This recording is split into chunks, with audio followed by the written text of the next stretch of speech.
оқуға түсіріп оқудың проблемасын шешіп беремін деп бір кісі 600 мыңға жуық қаражатты алған. Бірақ өкінішке орай мәселені дымды да еш нәрсені шешпеген, ақшаны да қайтармаған. Сөйтіп апамыз қанша рет сұраса да ақша қайтпаған. Содан кейін келіп бізге жүгінді. Сосын біз іске кірістік. Кеңес алды бізден, қайтарып алуға мүмкіндіктің бар екенін анықтаған соң, біз жаңа сотқа дейінгі тәртіпте жұмыстар жүргіздік. Әлгі адам табанына таспа тілетін құқықтық талапты дайындап жібергеннен кейін онда құқықтық салдарларын көрсетеміз ғой. Ақшаны осылай қайтармай жүру неге, қандай зиянға, салдарға алып келетінін. Сөйтіп соның нәтижесінде жаңа апамыздың ізінен қалмай жүріп, ақшаны қайтарды, сотқа берме. Сосын біз енді құқық қорғау органдарына жүгіну мүмкіндігін көрдік, өйткені әрекетінде алаяқтың белгі байқалады ғой.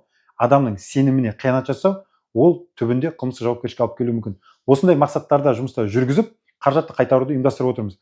Біреуге ақшаны беріп, қайтара алмай жүрсеңіздер, онда дереу бізге осы видеоның астына WhatsApp бар, соған жазыңыздар. Жалпы Instagram парақшамызда WhatsApp нөмірлері бар, соған шығып, жазып, кеңеске тіркеліп, құқықтарыңызды қорғаңыздар, жүріп алмаңыздар. Уақыт өтіп кетеді. Әлгі адамды талтаңдатып қоймаңыздар.